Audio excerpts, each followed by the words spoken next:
Bienvenidos, mi nombre es Juliana Mendoza, soy médica, anestesióloga y fellow de dolor de la Universidad de Antioquia y magíster de bioética de la Universidad del CES. Quiero compartir con ustedes un tema que espero que sea de mucha utilidad y es definir algunos aspectos básicos de la farmacología y prescripción de opioides que nos sirvan para un enfoque inicial del manejo del dolor crónico no oncológico y el manejo del dolor agudo para primero o segundo nivel. Los opioides son medicamentos que se están utilizando de manera milenaria. Al principio no los teníamos como tal, era derivados del opio. Recordemos que opio viene de opos griego, que significa jugo de la dormidera. Y son medicamentos que han sido prescritos por los médicos de manera rutinaria por sus potentes efectos en el manejo del dolor. Pero solo fue hasta el siglo XIX, cuando el químico alemán Sir Turner, que aísla la morfina, que se dispara la prescripción de estos compuestos, principalmente pues para el uso médico del dolor, pero otros síntomas también han sido tratados como la ansiedad, la tos, entre otros. En el siglo XX, el auge de la medicina paliativa genera también un auge en necesidades de nuevas moléculas y de ahí que hoy en día contemos con un arsenal de medicamentos muy interesantes que vamos a mencionar algunos al final de esta charla. De la mano con sus bondades clínicas han aparecido otros problemas que son la adicción, la tolerancia y más recientemente lo que conocemos ahorita como la epidemia opioide. Esto hace que cada vez sea más importante recordar las necesidades de un uso juicioso y responsable de estos medicamentos. ¿Y por qué este tema está ganando peso en las últimas décadas? Porque digamos que con estas moléculas nuevas que salieron en el siglo pasado, en la época de los 80 se puso de moda un modelo de solución rápida para el tratamiento del dolor crónico no oncológico. Entonces sale el opioide del concepto solamente de dolor oncológico y se esparce hablando de las bondades que tenía versus los AINES en cuanto a seguridad. Eso creíamos al menos los médicos. Y lo que hemos notado es que no solo no solucionamos el problema, sino que la prescripción se disparó y sigue en aumento en las últimas décadas, con una alerta que está ya dada en los países desarrollados, como Estados Unidos, Canadá, y es que los pacientes están muriendo por prescripción de opioides. Y no solo se están muriendo, sino que están comenzando pacientes que no tenían ningún problema de adicción, que fueron prescritos por un médico, terminan siendo pacientes que abusan del opioide, que se vuelven adictos al opioide. Esto es lo que se conoce en el mundo como epidemia opioide.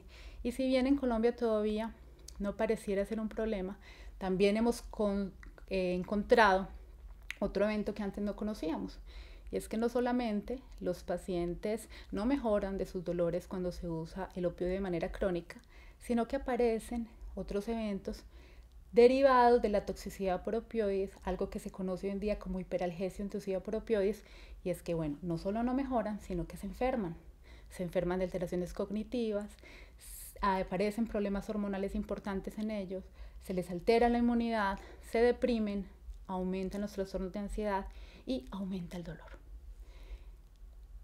¿Cuándo aparecen estos eventos? Asociados a algunos factores de riesgo. Uno de los más importantes, la terapia prolongada con opioides. Y es de ahí que parte una de las recomendaciones más recientes, y es que si bien todos los médicos debemos de estar entrenados en el uso de opioides, los opioides no son una solución rápida para el manejo del dolor crónico. Se deben considerar en el manejo del dolor agudo, están perfectamente indicados, pero ojo cuando nos estemos pasando en el tiempo de prescripción de estos medicamentos. Como les decía, en Colombia específicamente todavía no se ha decretado una alerta por epidemia opioide.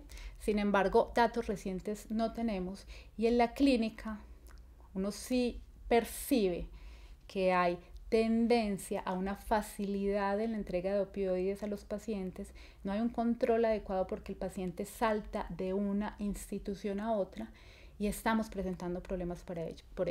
Por eso, aunque no esté la alerta todavía establecida, no debemos descuidarnos. Además, porque recordemos que Colombia es uno de los principales productores y traficantes de estos compuestos en el mundo. Y si bien cuando hacen las encuestas mundiales se ve que hay una dificultad en la accesibilidad a los medicamentos, específicamente en dolor oncológico, pareciese que esa brecha cada vez está disminuyendo más. Entonces puede que esta accesibilidad ya no esté tan amplia y que estemos exponiendo a una población a una iatrogenia nueva, que es la epidemia por opioides. Con este contexto grande, quiero iniciar la charla proponiéndoles tres objetivos. Primero, hablemos de algunos aspectos grandes de la farmacología para que recordemos esos temas que son importantes para poder hacer un uso juicioso de opioides. Identifiquemos algunos de los principales problemas a los que nos podemos encontrar en una prescripción de opioides y las recomendaciones en general que dan las guías de práctica clínica sobre el uso responsable de los mismos. Hay dos términos que son importantes diferenciar. Cuando hablamos de opioides, estamos mencionando aquellas sustancias que pueden ser endógenas o exógenas con afinidad sobre receptores específicos de opioides. Por lo tanto, los antagonistas también los van a antagonizar. Y opiáceos son los productos obtenidos del opio derivados de la morfina. O sea que en general yo me voy a referir en toda la charla a opioides, no específicamente solamente a opiáceos. Podemos tener diferentes tipos de opioides de acuerdo a si son naturales, sintéticos o semisintéticos. Dos ejemplos muy comunes de opioides completamente naturales son la codeína y la morfina. Mixtos, oxicodona y hidrocodona, y completamente sintéticos, fentanil y metadona. ¿Dónde actúan los opioides? ¿Dónde actúan las endorfinas del cuerpo? Ellos se comportan muy similar a nuestras endorfinas. ¿Y dónde actúan ellas? Actúan en 4 tipos de receptores, 3 de ellos muy conocidos, el mu, el delta y el kappa, y uno menos conocido, que es el ORL1, o receptor similar a receptores de opioide tipo 1, que si bien es menos conocido, pues la investigación ahorita está enfocada a ese receptor para mirar qué es lo que está haciendo en el cuerpo. Específicamente, los receptores hacen parte todos de la superfamilia de receptores acoplados a la proteína G, que como ustedes pueden recordar es un receptor grande con 7 dominios transmembrana, un dominio externo N-terminal y un dominio interno C-terminal. Como les dije, es el target de las endorfinas del cuerpo y de otros, digamos que efectores como el N-metildiaspartato, las metencefalinas, entre otros.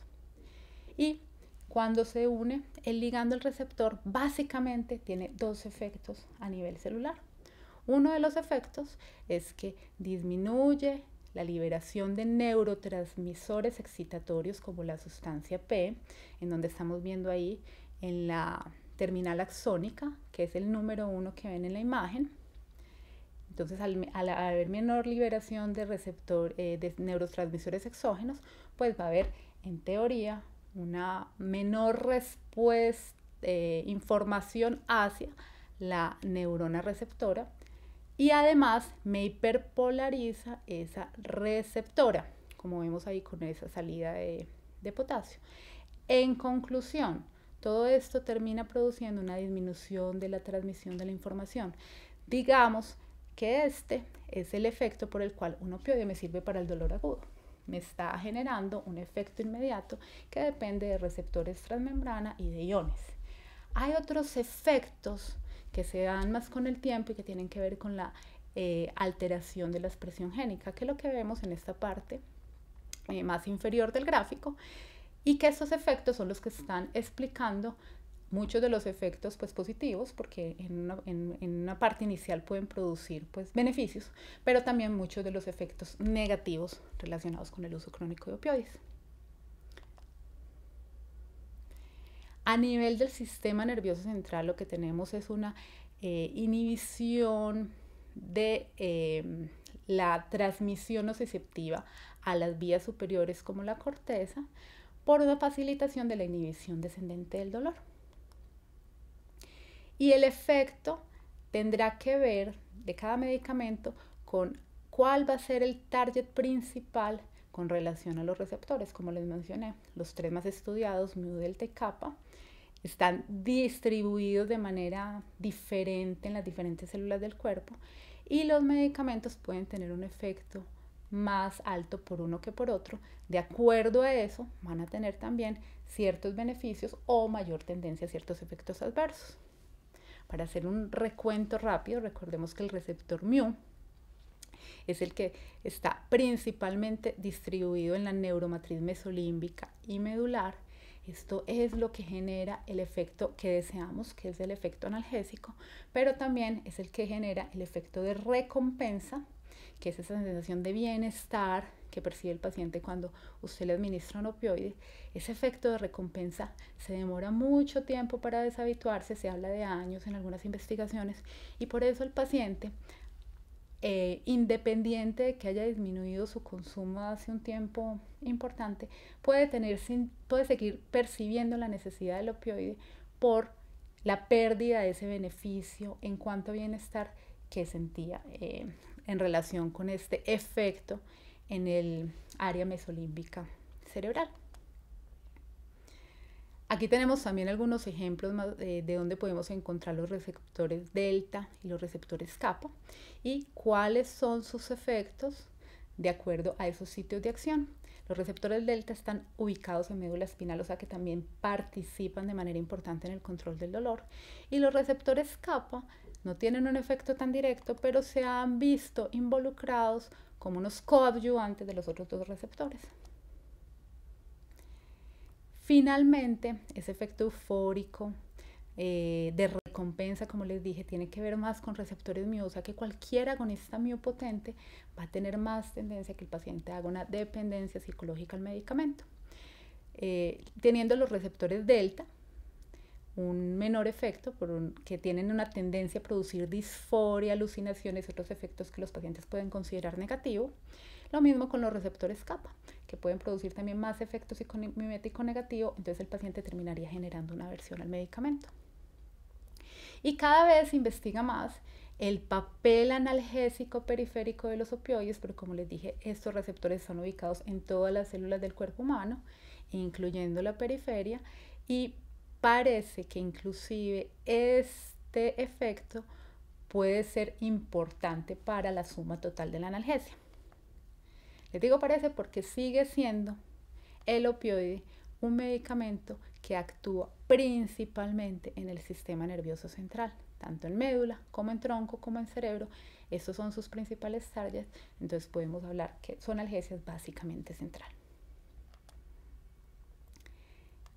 Sus efectos adversos tienen que ver precisamente también con esos ligandos en todas las zonas del cuerpo.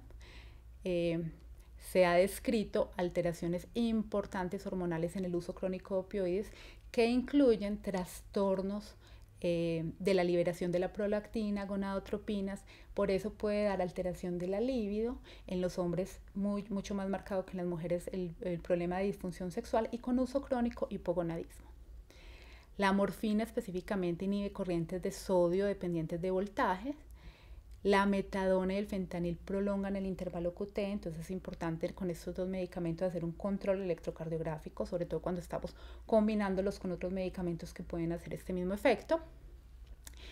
El prurito tiene que ver más con un efecto periférico que con una liberación de histamina, y se ha asociado más a algún tipo de isoformas de receptores específicos.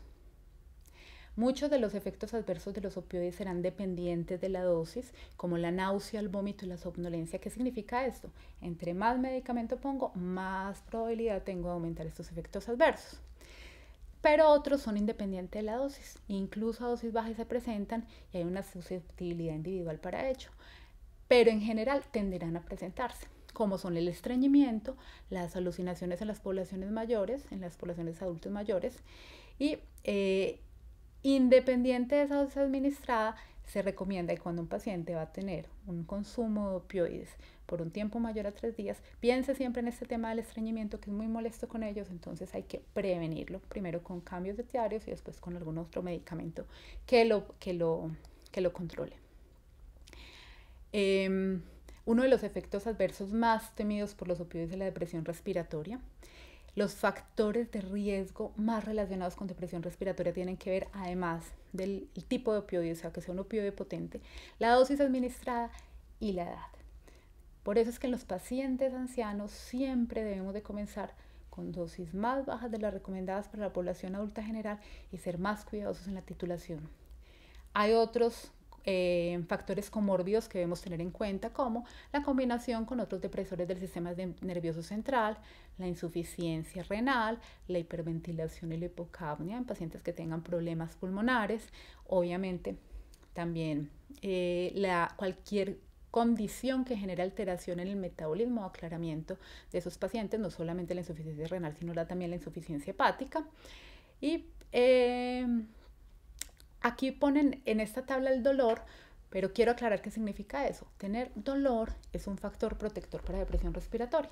Si el paciente tiene un dolor controlado o si está en un momento de la evolución de su enfermedad que hace que su grado de dolor merme, pues el opioide tenderá a inducir más depresión respiratoria.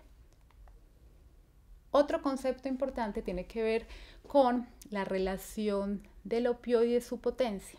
¿Cómo definimos su potencia? Pues dependerá de dos cosas, de la afinidad del opioide al receptor y de su actividad fisiológica. Aquí en esta gráfica podemos ver una relación entre esta afinidad y esa actividad biológica. Si un medicamento opioide tiene alta afinidad pero poca actividad biológica, pues se comportará como un antagonista, como vemos aquí la naloxona. Si tiene lo contrario, una alta actividad biológica, pero una baja afinidad, pues se comportará como un agonista, pero probablemente su baja afinidad no permitirá que haga pues el efecto deseado y por lo tanto se comportará como un agonista parcial. Y cuando tenemos la combinación de los dos factores, es decir, que tiene una alta actividad biológica y además tiene una muy buena afinidad, pues se comportará, como lo vemos en el caso superior, que es la metadona, como un agonista completo, y su potencia final dependerá del grado de esta combinación de estos dos factores. Otro efecto importante es que los efectos positivos y los negativos de los opioides, que son efectos positivos, por ejemplo, que en analgesia obtengamos control del dolor, que obtengamos ansiolisis en los pacientes a un grado de sedación leve, que obtengamos disminuir el tránsito intestinal si el paciente tiene diarrea. ¿Y qué son efectos negativos? Que en el contexto de alivio del dolor, pues el paciente me haga realmente una dependencia o un comportamiento adictivo. En el contexto de la ansiolisis no consiga yo eso, sino que me haga euforia o tolerancia.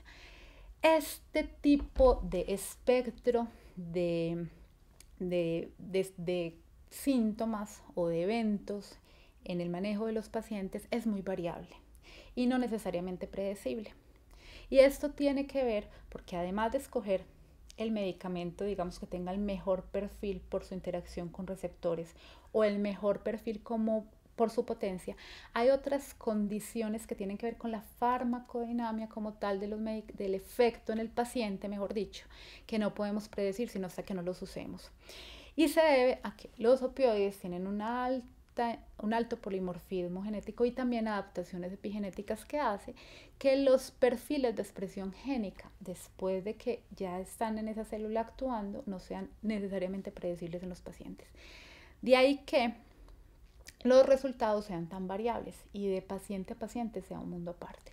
Yo puedo tener un anciano que con una gota de morfina me haga depresión respiratoria y puedo tener otro que me haga fácilmente una dependencia y que termine utilizando dosis altísimas de un opioide potente por este motivo. Entonces casi que no hay una receta específica para formular opioides y que me vaya a encajar en todos los bolsillos de los pacientes, sino que yo tengo que hacer primero un ensayo terapéutico y de paciente a paciente habrá variaciones, no solo en la respuesta global a los opioides, sino en las respuestas individuales.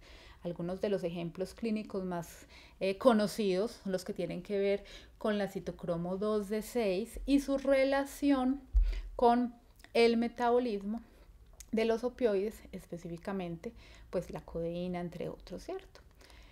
Esto para resumir como los conceptos más grandes con relación a la farmacología de los opioides, quiero hacer énfasis en otros dos conceptos que tienen que ver con la dependencia y la tolerancia.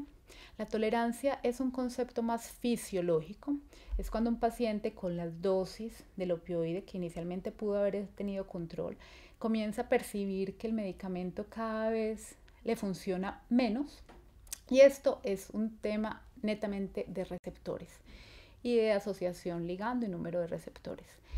Y hay otro escenario que tiene que ver con la dependencia, y la dependencia no es una adicción, y por eso quiero resaltar este tema. También es un problema fisiológico, pero aquí también hay una asociación psicológica a la retirada del medicamento.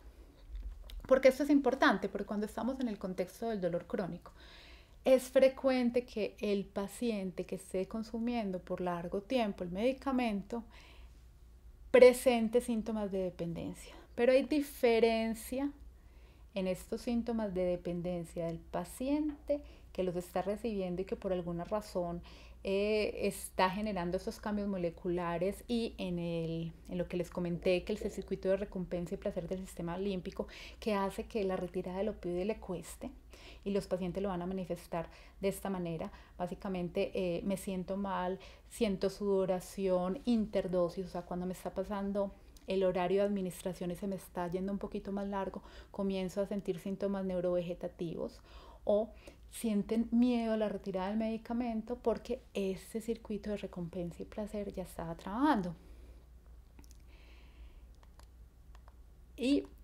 Pero eso es diferente al concepto de adicción, porque el paciente que tiene una dependencia no está haciendo conductas anormales para conseguir el medicamento, inclusive acepta que el medicamento lo puede estar enfermando, y aunque le cueste, aceptará un desmonte, a diferencia del paciente que está utilizando mal el medicamento.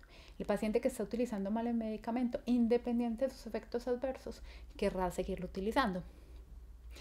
Y todo esto es importante porque cuando estamos ante un paciente que está presentando empeoramiento de la ansiedad o que está presentando efectos adversos, nos tenemos que preguntar, ¿estará haciendo una tolerancia y tengo que rotar el opioide o aumentarle la dosis del opioide? ¿O estará haciendo una dependencia y lo que está pasando es que se está quedando sin medicamento en un tiempo y hace los síntomas?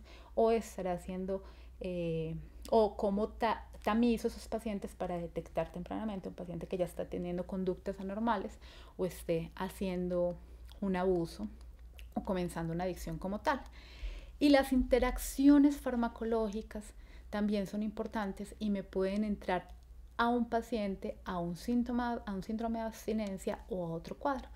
Miren que las interacciones farmacológicas son grandísimas. En la clínica probablemente un paciente mayor de 60 años consume la mitad de estos medicamentos que les estoy poniendo acá, y todo esto me afecta el metabolismo de los opioides. Se han diseñado muchas escalas para identificar el riesgo de dependencia y tolerancia, como estas que les propongo acá, y es importante que nos familiaricemos con ellas para poder utilizarlas y detectar tempranamente estos pacientes que están en riesgo. Y sobre todo, para poder predecir cuáles son los pacientes que tienen riesgo de adicción. Como les dije, ¿qué es la adicción? Un paciente que tiene la compulsión, o sea, el deseo irreprimible del medicamento, está obsesionado por él y pierde el control, o sea, hace un montón de conductas anormales para conseguir el medicamento. Cuando tenemos un paciente con factores de riesgo para generar adicción, que son genéticos en gran parte, o sea, si hay una historia familiar de alcoholismo, uso de drogas o antecedentes personales ya conocidos, también antecedentes personales de enfermedades psiquiátricas o abuso sexual, estos pacientes en principio no necesariamente usted tiene que contraindicar el uso, pero sí restringirlo al máximo o considerar cualquier otra alternativa analgésica antes de comenzar el uso de opioides. Y cómo pensar que el paciente está haciendo una dependencia al opioide o que entró, cómo diferenciarlo. Es difícil, ¿cierto? Pero si, como les mencionaba, si tenemos síndromes de abstinencia claros entre dosis, probablemente estoy en un contexto de dependencia opioides. O ese paciente que, a pesar de que no le está sirviendo el medicamento, le cuesta dejarlo. En esos casos lo voy a sospechar ¿Y cómo, cuándo pensar en una tolerancia? En ese paciente que está incrementando el medicamento sin que se encuentre asociado un trastorno de conducta que me haga pensar en una adicción.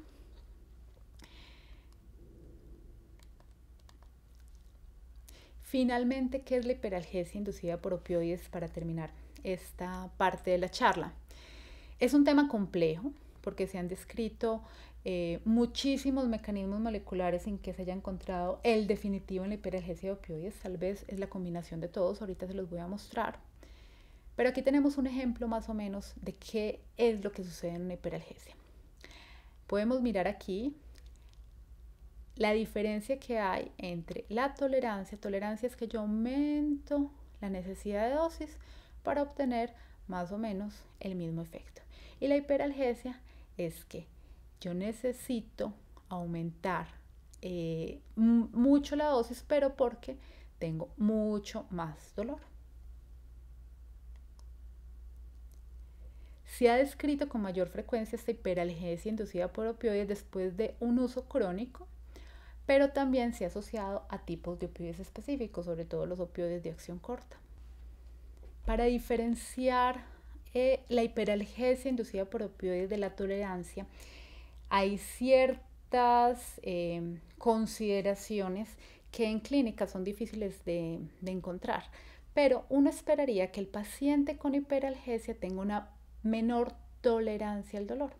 Por eso comienza con dosis altas desde el principio, mientras que el paciente con tolerancia por opioides, pues venía como con un nivel bien y ha ido incrementándolo progresivamente. Entonces digamos que el de hiperalgesia a opioides de manera abrupta aumenta las necesidades de dolor y no de manera progresiva como lo vemos en el paciente que está generando es una tolerancia más que una hiperalgesia. Hay varios factores de riesgo para hiperalgesia. Uno de ellos tiene que ver con el uso crónico, con el tipo de medicamento. Por ejemplo, el remifentanil, que es un medicamento de acción ultracorta, se ha asociado más con la hiperalgesia. La morfina tiene un metabolito que es el glucurónido tipo 3. Este metabolito se ha asociado a hiperalgesia después de 3 a 5 días del uso continuo de morfina, o sea que a las 72 horas o hasta al quinto día de prescripción yo puedo comenzar a tener hiperalgesia por morfina debido a la acumulación de este glucuronio. Y hay otros factores que se han propuesto como una activación glial, que es un mecanismo que la glía antes se creía que solo era un tejido de sostén y se mete en un montón de teorías de dolor crónico y se cree que uno de los mecanismos de hiperalgesia tiene que ver con la activación de esta glía y también con el receptor NMDA. Como les dije, muchas teorías que no me voy a detener en ellas porque son muy moleculares, pero lo traigo a colación porque uno de los tratamientos preventivos y profilácticos de la hiperalgesia es el efecto antagonista de los receptores NMDA. Es por eso que la ketamina cada vez se utiliza más en modelos de dolor agudo y dolor crónico cuando sospechamos que podemos tener riesgo de hiperalgesia o que estamos en un contexto ya de hiperalgesia establecida. Finalmente vamos a hacer unas recomendaciones generales sobre prescripción de los opioides. Entonces, ¿cuándo mandamos opioides? Los mandamos en dos contextos. El más seguro, en el manejo de el dolor agudo intenso, ¿sí? No necesariamente tenemos que utilizar esa escalera gradual, es decir, bueno, comencemos con AINE, después opioides débiles, después opioides fuertes. Si el dolor es severo, podemos hacer el ascensor analgésico y de entrada comenzar con un opioide potente. Les digo el escenario más común y más seguro, porque el dolor agudo, primero, responde muy bien a los opioides y segundo, no se debería en principio prolongar. Entonces, el contexto de mejor elección para estos medicamentos definitivamente es el dolor agudo. ¿En dolor crónico cuándo? En dolor crónico cuando tengo un dolor crónico agudizado. En conclusión, los opioides no son medicamentos para el tratamiento del dolor neuropático, no son medicamentos para la osteoartrosis, no son medicamentos para la fibromialgia, pero se pueden utilizar en estos contextos si tengo una agudización de los síntomas, pero con la misma lógica del uso del dolor agudo, por un tiempo corto y supervisado. Existen entonces algunas reglas para esta administración de opioides y estas reglas se diseñaron más pensando en que el paciente no se prolongue en el uso de opioides. Primero, obviamente, si yo tengo otras opciones analgésicas antes de un opioide que puedan superar su eficacia, incluso las voy a contemplar. En anestesia estamos muy familiarizados con esto porque desde que entra la analgesia regional, pues hemos visto cómo hemos podido desmontar opioides del esquema inclusive multimodal de los pacientes. Si tengo un buen bloqueo analgésico, probablemente no va a necesitar opioides en las primeras horas o no va a necesitar tanto opioide potente. Lo otro es que tenemos que hacer una muy buena clínica y tratar de acercarnos al dolor del paciente y desmontarnos necesariamente del número. Esto es más para dolor crónico porque muchas veces no perseguimos bajarlo del 10 al 2 dependiendo de esa lectura que hagamos de nuestros pacientes.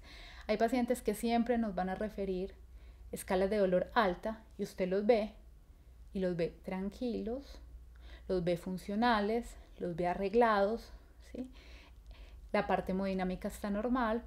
Entonces uno tiene que también aprender a leerlos para escoger cuál de esos pacientes está correlacionando su discurso con lo que estás viendo y cerciorarse, digamos, de otros aspectos que en una entrevista te pueden ir comentando, como la interacción con la familia, si hay un factor psicológico que esté magnificando su discurso. Todo esto sirve para tomar decisiones en cuanto a prescripción. Idealmente debe ser un único profesional. Esto, desafortunadamente, en nuestro sistema de salud es difícil porque el paciente, como les dije, salta y salta de centro de salud y hace muy difícil que pueda haber un control, específicamente cuando el paciente ya tiene problemas de dependencia o de adicción, se vuelven consultadores crónicos y comienzan a recorrer todos los servicios en busca de diferentes prescripciones y desafortunadamente los médicos no tenemos esa información para poder verificarlo, pero sí idealmente debería ser un único profesional, al menos cuando tengamos un paciente que le veamos factores de riesgo. En nuestra institución podríamos proponer que un único profesional se encargue de ese paciente específico. Si el paciente está refiriendo que no se está aliviando, pues cuestione el tratamiento. Si no se está aliviando, no lo sostenga en el tiempo. Hay que estar muy atentos a los efectos colaterales y siempre atentos a la aparición de signos o síntomas que nos puedan estar sugiriendo abuso de la sustancia. Otra de las recomendaciones tiene que ver con hacer una terapia multimodal que en el contexto de dolor agudo está asociado pues a AINES, a infiltraciones cuando las puedo realizar, a bloqueos periféricos, a acetaminofén y a medidas no farmacológicas.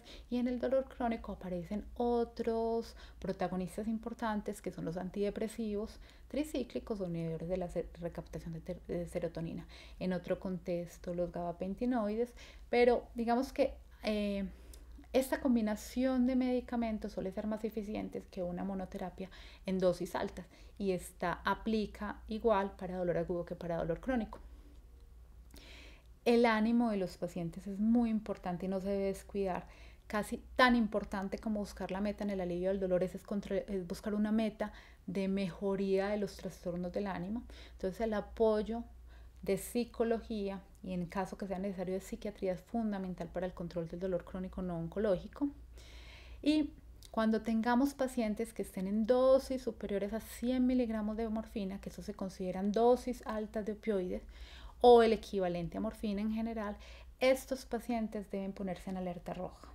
Y la meta con estos pacientes deben ser bajarlos de esas dosis de morfina. Probablemente en este caso lo mejor sea enviarlos a un subespecialista en dolor para que apoye el manejo de estos pacientes. Les traigo esta guía de manejo que es la canadiense. Hay también una guía latinoamericana que les recomiendo en las referencias finales, pero básicamente son las mismas cosas, ¿sí?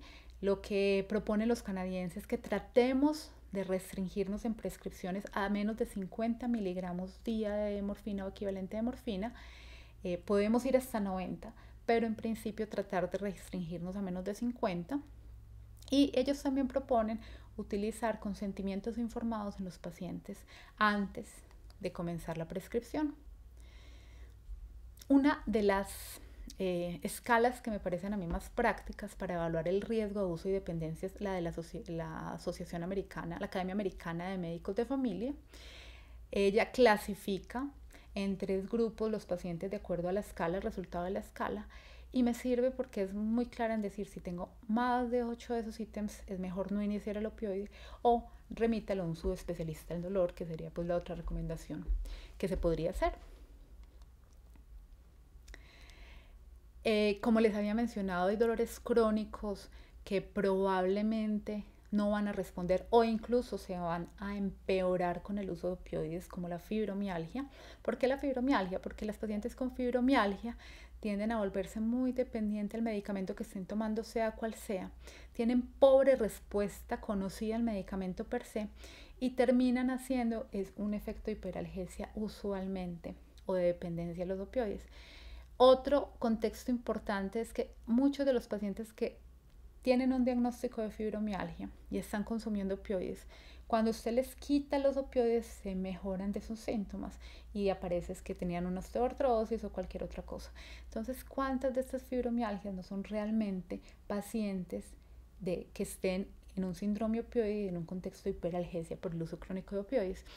Pero en general, como estábamos mencionando, todos estos síndromes crónicos no son de primera elección para manejo por opioides, sino para otro contexto de terapias farmacológicas y no farmacológicas. Entonces, no se deberían prescribir en un primer nivel ni en un segundo nivel. Y finalmente, el retiro de opioides debe ser gradual. Lo debemos pensar siempre que no tengamos alivio del dolor, siempre que el dolor se haya resuelto, por supuesto, cuando presente el paciente intolerancia o efectos adversos al medicamentos o cuando el paciente no se está adhiriendo a la terapia. En esos momentos el médico debe suspender de manera gradual la prescripción. Algunos son más tímidos y hablan de suspensiones semanales. A mí me parece que eso depende de la dosis total que esté recibiendo el paciente. Obviamente si está con dosis muy altas nos vamos a demorar más desmontándolo, pero también si tú te quedas en un esquema muy largo de desmonte es menos probabilidad que el paciente lo logre desmontar. Entonces, eso es relativo. Si es un caso muy difícil, se puede considerar inclusive una hospitalización para el desmonte.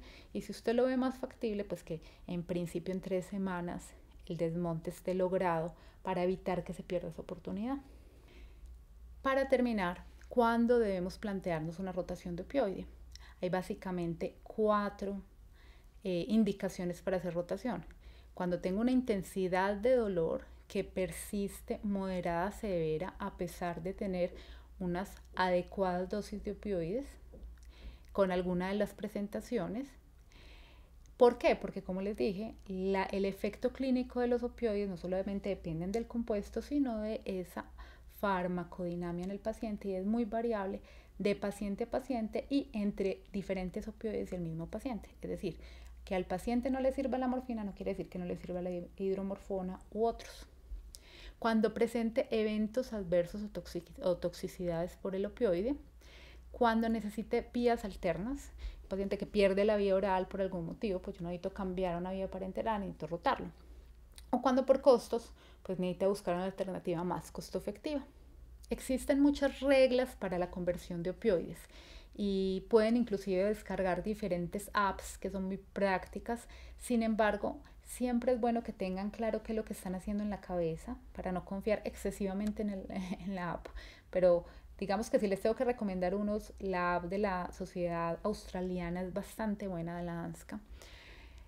Y en general, ¿qué debemos recordar de la conversión de opioides? Cuando tengamos un opioide intravenoso y lo querramos pasar a subcutáneo, debemos de multiplicar por 2. Si lo queremos pasar a vía oral, debemos de multiplicar por 3 y a la inversa, ¿sí? Y entre opioides hay diferentes equianalgesias. Entonces, si vamos a comparar, a rotar entre opioides uno y otro, pues lo usual es que ¿qué hacemos? Primero, busquemos la equianalgesia a morfina vía oral y finalmente ya hagamos el paso final. Para esto hay muchas ayudas en los textos o, como les digo, apps para que hagan los ejercicios en casa. ¿Qué hacemos cuando tenemos un paciente que tiene una sobredosis por opioides, llámese depresión respiratoria o una toxicidad severa por opiáceos, como una náusea y vómito intratable o un prurito severo, entre otros? Probablemente una toxicidad por opiáceos nos permita esperar, pero también podemos poner dosis bajas de naloxona para tratar o mejorar los síntomas de manera más pronta. El escenario más difícil o más urgente será la depresión respiratoria por opiáceos, que recuerden la triada de la sobredosis, que son pupilas puntiformes, pérdida de la conciencia y depresión respiratoria.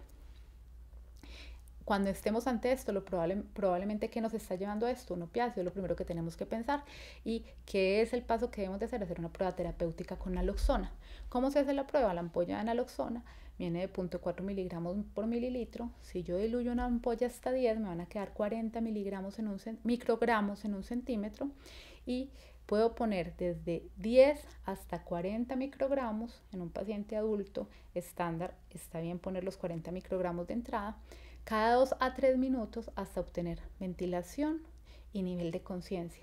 Si a las 3 dosis yo no he tenido ningún beneficio, piense en otro diagnóstico. Probablemente no está en el contexto de opioides, porque los pacientes suelen responder rápido.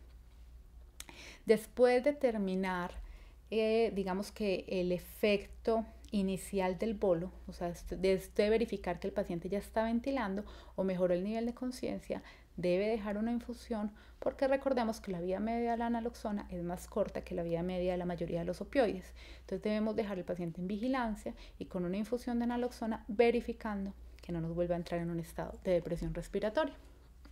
Y como les había mencionado en algún momento, no solamente la insuficiencia renal es importante para considerar la dosificación de opioides, sino también la enfermedad hepática. Tenemos que mirar cuáles de esos pacientes tienen alteración pueden tener alteración en el metabolismo hepático, porque esto podrá ir a favor de mayor riesgo de toxicidad o en contra del efecto terapéutico. Para terminar, los puntos claves que quiero que les hayan quedado en esta charla, vamos a resumir algunas cositas. La analgesia inducida por opioides es una analgesia intensa, sobre todo cuando hablamos de opioides potentes, y es dependiente de la dosis. Su acción no depende de la inflamación y en general son más eficaces para el dolor sordo y continuo, somático y o visceral, que para el dolor neuropático. Cuando hagamos una prescripción de opioides, debemos de hacer un uso individualizado. Cada paciente será diferente y tendrá respuestas diferentes que tienen que ver con factores genéticos, fisiológicos, nutricionales, farmacológicos y ambientales. Por eso no hay una receta estándar. Y sí se requiere un buen equilibrio entre una juiciosa formulación, un buen seguimiento de los pacientes y saber cuándo suspender la terapia. Hay que seleccionar el paciente ideal y el opioide ideal.